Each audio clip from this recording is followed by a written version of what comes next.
The season 3 opener, I want to say it's the Perilous Peak. Oh, crud. And I saw this not too long ago, too. I'm going to call it the Perilous Peak for now. Yeah. We see, again, a small variation from the books in how they save themselves. It's mostly the work of Claus putting the thing in there. I think that the books are barely different here, but it's mostly the same. They stop the wagon from killing them when they get backstabbed.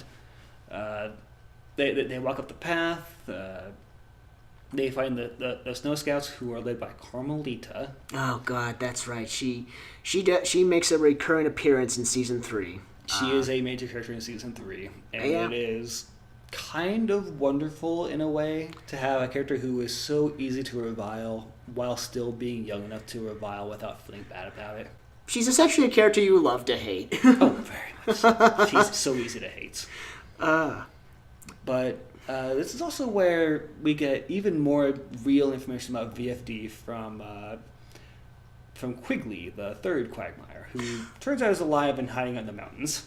Right, and to kind of backtrack a bit, so when we first meet the Quagmires, they are introduced as triplets, but are constantly referred to as twins. Because there's only 2 survivors of the triplets. Right. It was heavily implied that one of the brothers died in the fire. Not just implied. I think they actually do outright state that they lost their brother in the fire. Right. But then he makes a surprise appearance in season 3. Turns out to be alive and helps the Baudelaires in the Peak series. The Peak episodes, yeah. Yeah. Now, this is also where we get one of our major villains for the series, the man with a beard but no hair, and the woman with hair but no beard, who get introduced here.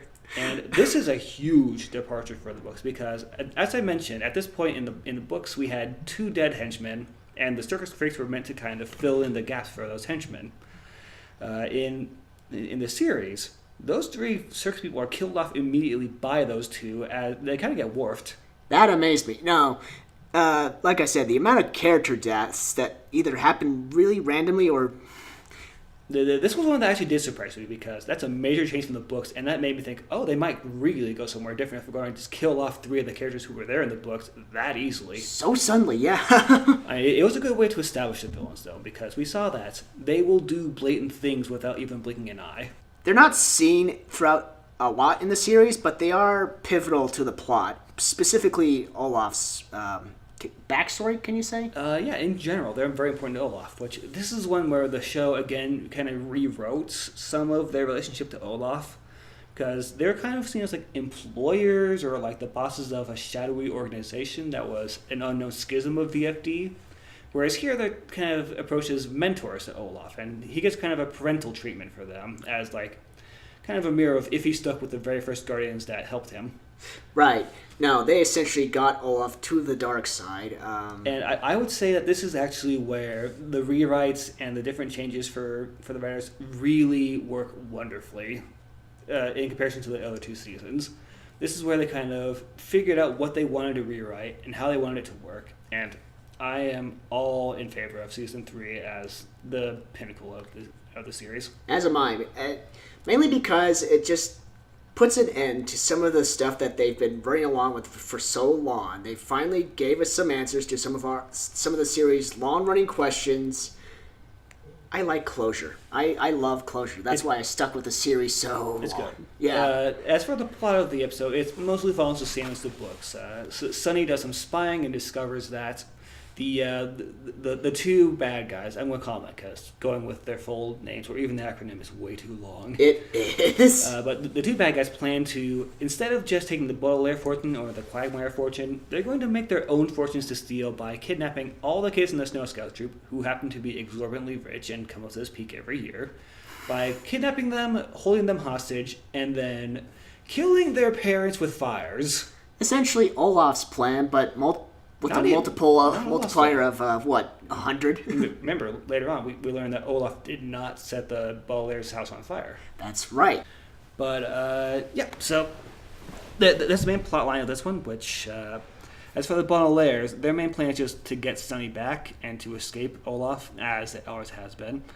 And they mostly succeed in that. But in an odd twist for kind of a children's series, a children's book series, the bad guys completely get away with their plan. Oh, yes. They successfully kidnap all the kids, they murder all their families, and they never see any justice for that. And the kids don't ever really, hold on. Later on they do, but...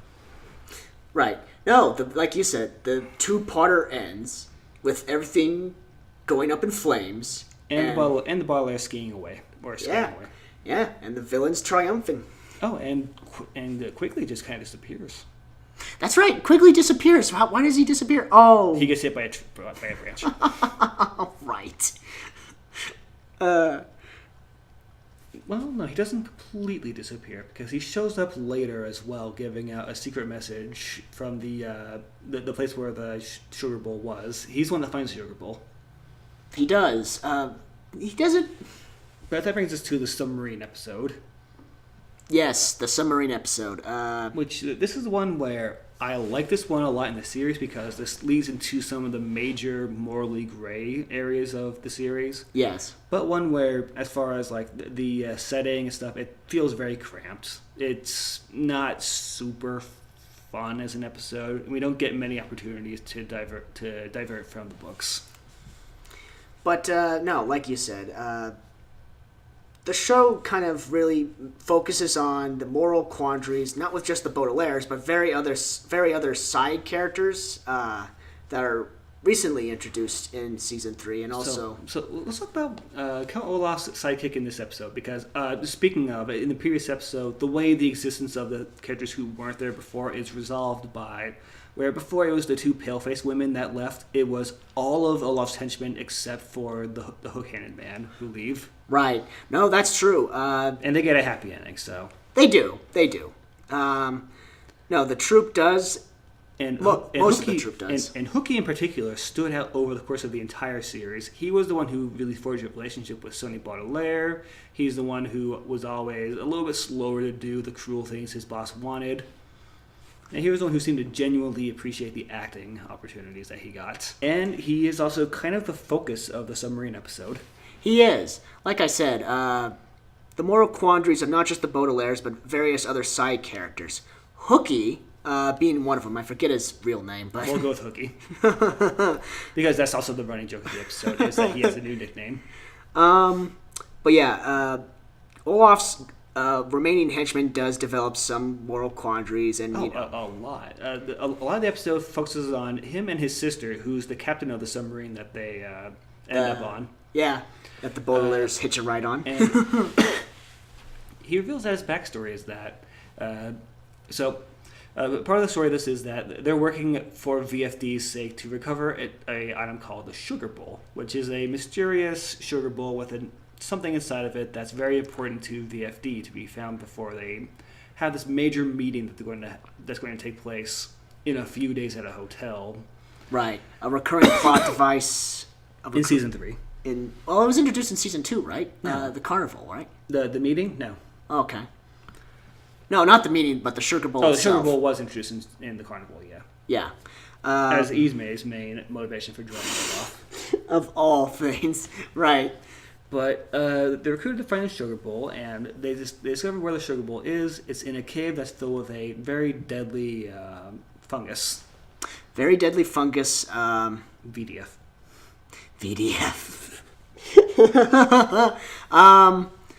No, and this kind of brings us back to Quigley, who, so the Baudelaire trip. And this is new to the series from the books as well, for the twist, is that Quigley successfully finds the Sugar Bowl in this one. Yeah, Quigley retrieves the Sugar Bowl very quickly, faster than the Baudelaires did. And Quigley. Not Quigley, Quagmire. What's his name? No, his name is Quigley Quagmire. Quigley Quagmire. It was a pun on Quigley. But Quigley successfully finds the Sugar Bowl, which is completely different from the books. And we actually, I think, get the Sugar Bowl in the hands of VFD through the Crows. Which I think that in the books, the Baudelaires found it and gave it to a crow, something like that. But yeah, so the main focus of this story is that those mushrooms were developed by VFD as a weapon to be used against their enemies. And it was the hook-handed man who actually lit the place on fire to destroy the mushrooms in the name of basically saving humanity, because he knew that they were too dangerous to be used as a nuclear option. And that actually got him removed from BFD for that action. And that's where some of the moral grayness we were talking about comes in, is whether or not it was moral to fight fire with fire and to take destructive action that destroyed an entire lab and consumed lives in order to save more lives. Right. And that's where the show starts to get interesting for me, because this is a legitimate moral quandary in kind of a children's stories. That is amazing that they bring that in a kids show. It's now I think that in the books they don't go into him burning it down, but they imply it. Yeah. But the main grayness in the books is that this wonderful person who's ship captain, who is kind of Claus's romantic interest, is also related to a member of Olaf's troop. Hooky, right? We're talking. Yes, you're talking about Hooky. Yeah.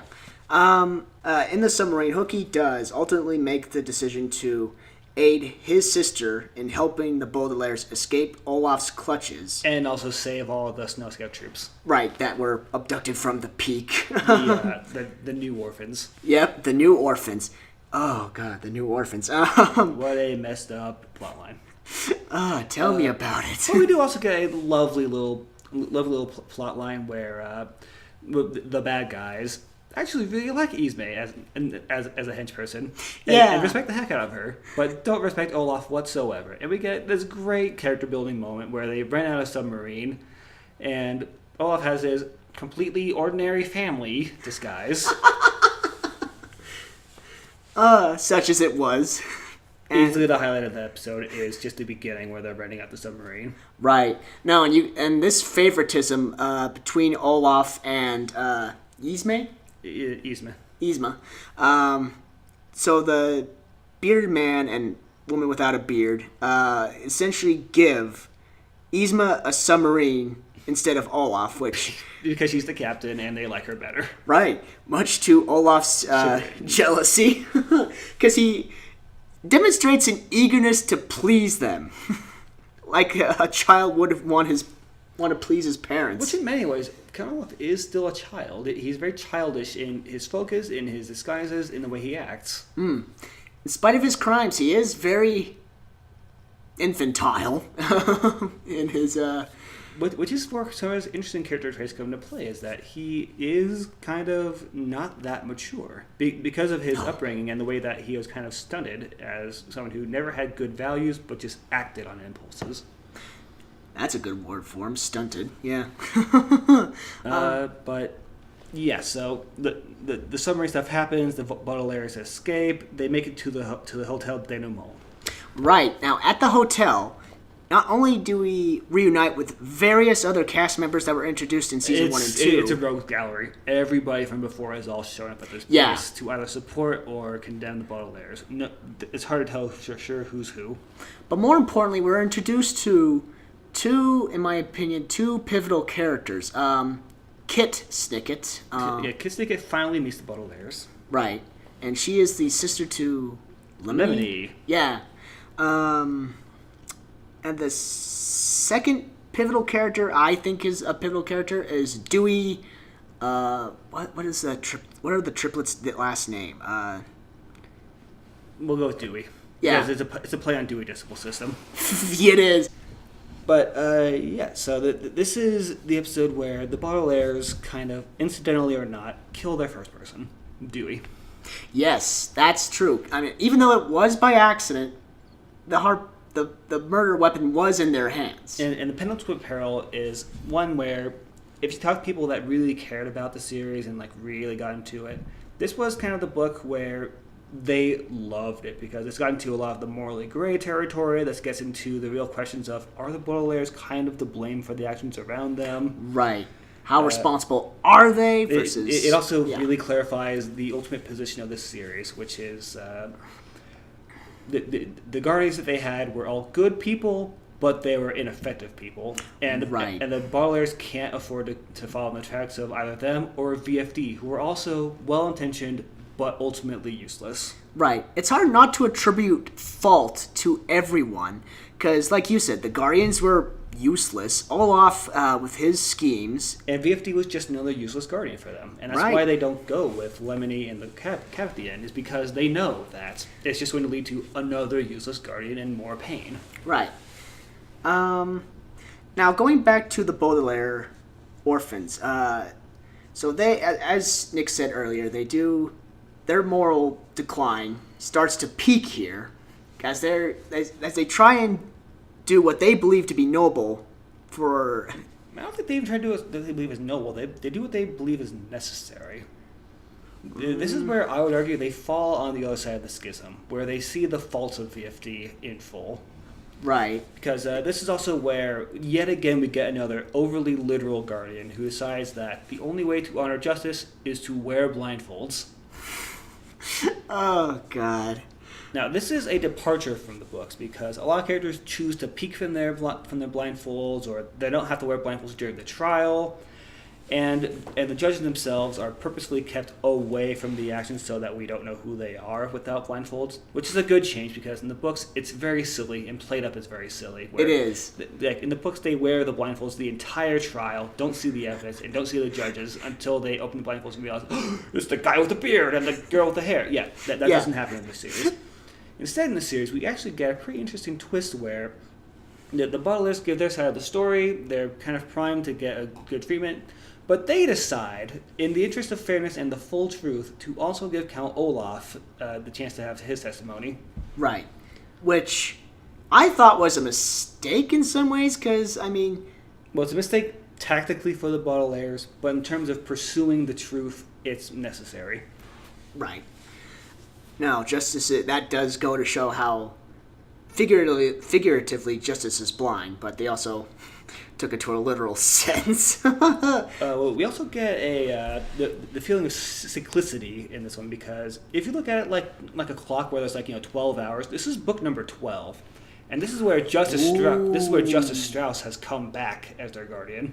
That's true. And if they took it with Justice Strauss, it would just be a repetition of the cycle. They go back around the clock.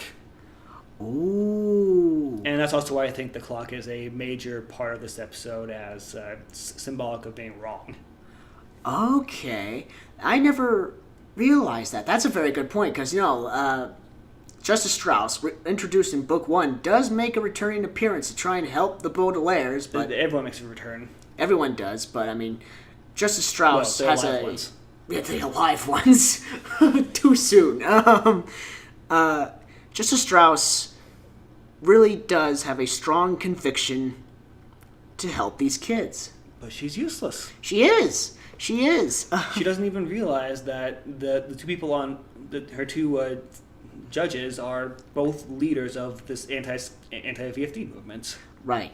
And this proves to be the final straw for the Baudelaire orphans, because, I mean, they are at this point just disillusioned. This is where they set the fire, burn down VFD, and decide that the best way they can do this is to have a symbol for the Quagmires, the only people they see as innocent, to not go there. Right. And they do try, I mean, they do set the place on fire, but they do try and warn everyone about the fire, who... Everyone responds to the fire competently. And that's one of my favorite metaphorical moments of this episode, too. Is we go floor to floor and see all the different failures of their guardians and the failures of the people around them, whether they're too impulsive, as in the case of Carmelita and Ismay, to just contradict Olaf as contradicting Olaf. They're too judgmental. They're far too dismissive of people around them, like the man with the beard and the woman with the hair. Yeah. Or they're the blind leading the blind. As in the case of Mr. Poe and the vice principal. God, if there was ever a perfect allegory for those two. Well, Mr. Poe says it. He does. But we also get this kind of wonderful, convoluted plot of, okay, we're going to put out the bird tape, and we're going to give Carmelita the harpoon gun so that she can shoot down the bird, but we're also going to go ahead and put a lock on this door. And it all, of course, is ineffective and pointless because the sugar bowl is burned up. Yeah, it was burnt up. Good Lord, that's right. Along with the mycelium. Well, the mycelium is not burnt up. It's taken away by Olaf. Yeah. And now going back, speaking of Olaf, this is where we start to see something else interesting take place here. we start to see a team-up between Olaf and the Baudelaires to escape. Yeah, for once they see eye to eye. For once, yeah. And the lock on the door is also something which requires both Olaf and the Baudelaires. Right. They both team up to achieve a necessary good. Which I think is kind of the point of having the triplets, which are Dewey and the good manager and the bad manager. Right. These triplets are the hotel managers, but... I think that it's another metaphor for the third option, which is you have the good manager who's VFD, the bad manager who's anti-VFD, and the third option, Dewey, who is an out for them, a way to do things without necessarily being part of one organization or another. Right. That's a good point. I never thought of it like that, because you are right. The one one of the triplets is more evil than the other triplet, but then you have this third guy who is kind of in the gray area, or secluded. He's in the gray. He's also the one that sets the lock that requires information from both Olaf and the Baudelaires. Right. Speaking of, this is also where a major departure from the book, aside from the way the trial goes, is we get an exact, clear picture of what happened with the Sugar Bowl incident and Lemony. That's true. We are treated to a flashback of how the whole... Because in the books we have implications about the Sugar Bowl, why it's so important to Yzma, and so on. Right. And I think that the implications were slightly better because I came up with my own fan theory for that one at the time, which I always thought that the Sugar Bowl had a wedding ring, which Lemony stole in order to propose to Beatrice, but lost the Sugar Bowl and Yzma's ring, which she was going to use to propose to Lemony. Which, that was what I always thought. But in this one, it's furthered that the point of the Sugar Bowl is that it was a counteragent to the mycelium, and it was stored in a heirloom for Yzma, and then Beatrice, while they're trying to escape with the Sugar Bowl, kills Olaf's father by accident. Yes. Yeah, in this flashback, we are treated to Olaf's origin story, if you could call it that, and how the schism between VFD took place. And to kind of just summarize that, it started with a theft that led to a murder, which then led to the schism, right? Now, interestingly, this means that most likely Beatrice and the Baudelaires were probably on the other side of the schism, not members of VFD, since she's the one that killed Olaf's father. Only because Yzma's kind of, Yzma's pulled out her weapon first, right? She did. She started the conflict, but it was Beatrice that killed his father. Right. Which Olaf then blamed Snicket for, but Lemony for. Olaf blames them both. That's right, he does. Did they? So that was at the Opera House. And this is also where we have kind of interesting plot stuff with Olaf's relationship with Kit Snicket, since they were in love as well.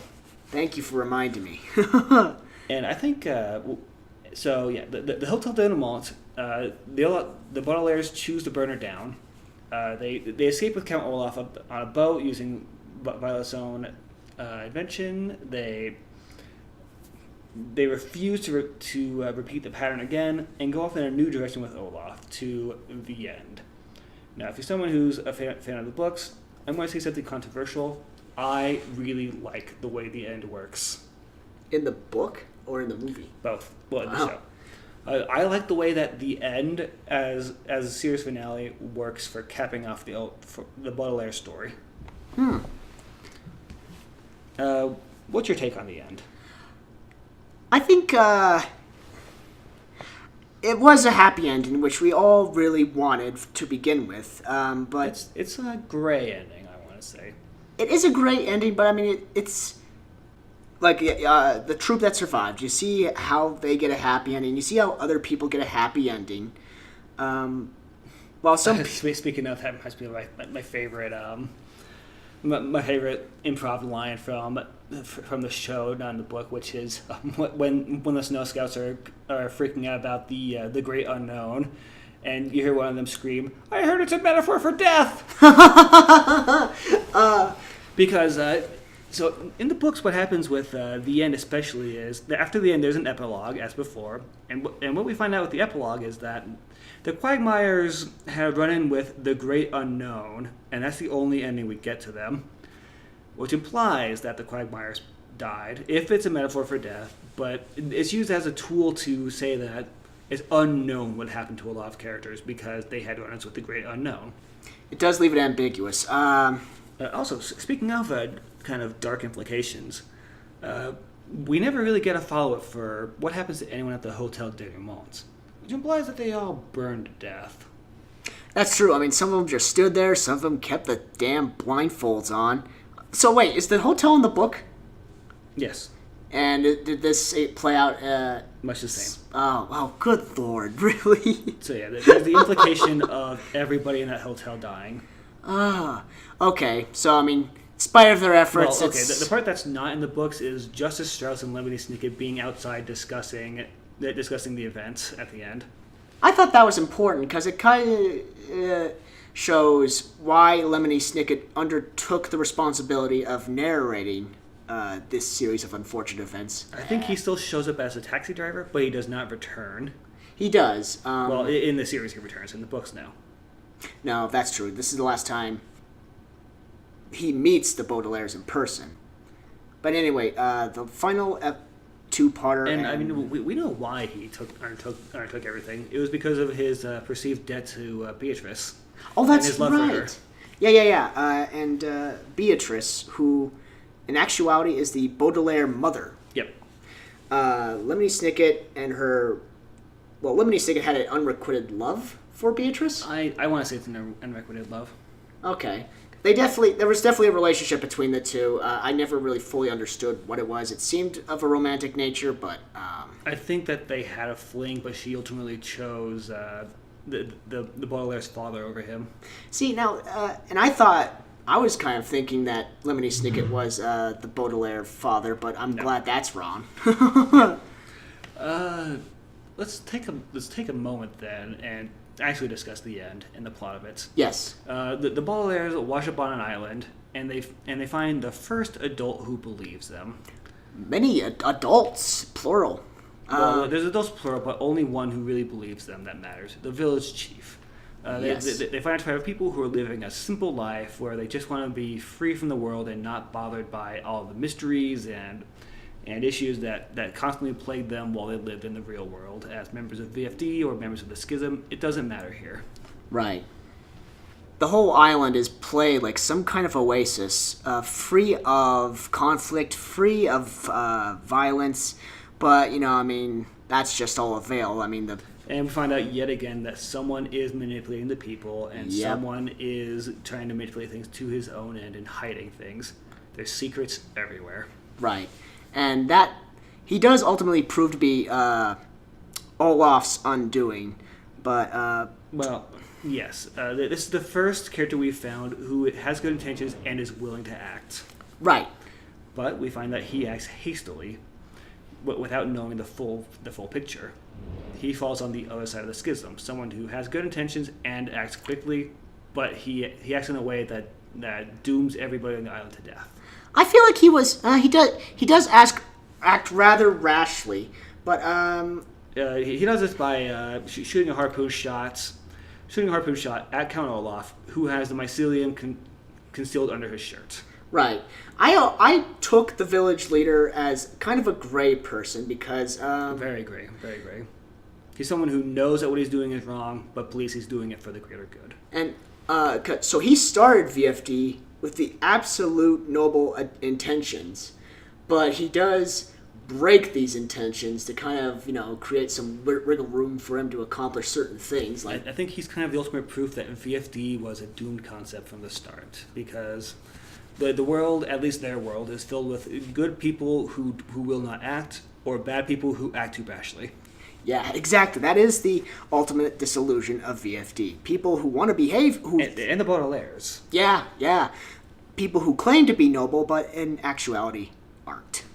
The plot of this one basically follows the Baudelaires discovering the way to cure the effects of the mycelium. They distribute it through the incredibly deadly viper that kind of shows up. Thank you, Deus Ex Machina. Deus Ex Machina and biblical references. Oh, that's a good point. The apple of knowledge. The devil delivering the fruit of knowledge. which actually proves to be useful because, I mean, it saves... And I think that the way they use the incredibly deadly viper here also implies that they're kind of giving this vague feeling that Satan is a misnomer, and that he's not someone that wants to hurt, but wants to help, but has a frightening image. Ooh, I never thought of it like that. That's a unique twist. Yeah, I think the series is cool for how it explores kind of deeper things like that at the end, where you can really get into these kind of fan theories of, is the snake Satan, or are the Baudelaires turning away from God? Right. Well, so to kind of reinforce what you just said... Is it enough to have good intentions, or does it need to be accompanied by action, even if it's not fully informed? Right. Because because the snake delivered the apple that helped cure the mold... To the boat. To the boat and to the orphans, as well as Olaf, because Olaf gets a good whiff of the mold himself. Olaf takes a bite of the apple. He's cured, but as he's dying, he chooses to do one last redeeming act, which is carry Kit to the beach and help deliver her child. Right. We never said that Kit was pregnant throughout the entire series. And we get this fantastic close on Olaf's character, where he kind of proves that he did remember the good things that he did with VFD. He quotes a poet. He does a heroic act in his finale, and he lives up to, once again, the recurring theme that there are no wicked or noble people, just people. Right. Which is essentially what the entire book premise was trying to convey the entire time, and it did that really well. And it's a big part of the point of the end as well, is that the story was never about VFD or all the secrets or the organization. They were just side characters in the Baudelaire story. This was a story of the Baudelaires and a story of Count Olaf, which is why I like the end. A lot of people don't, because it's a huge break from the story and it just takes place on some island far away and doesn't have cool stuff in it. Right.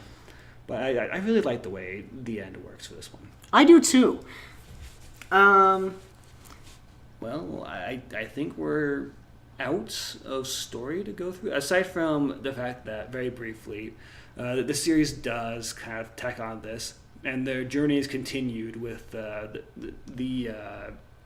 want to say her name was Beatrice Snicket, is what they called her. Yeah. The daughter, who tells Lemony about future events and stories, and it's kind of the story goes on type thing. That probably wasn't as necessary, I felt. It wasn't necessary, but it was a nice enough touch. So, to kind of imply that stories happen off screen and we don't follow the Baudelaires anymore. Right.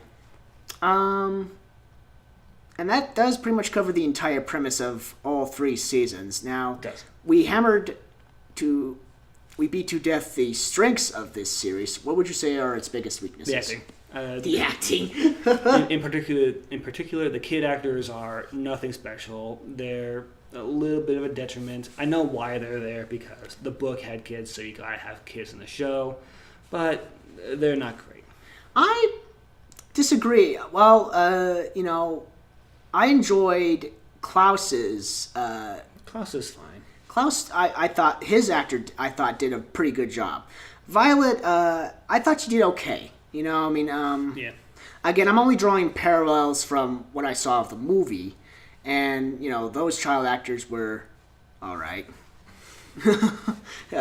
for a lack of better words. But I guess that's kind of the benefit of a TV series versus a movie. More room for character development. Mm-hmm. And I thought the characters developed pretty adequately, and I thought the child actors conveyed that pretty adequately as well.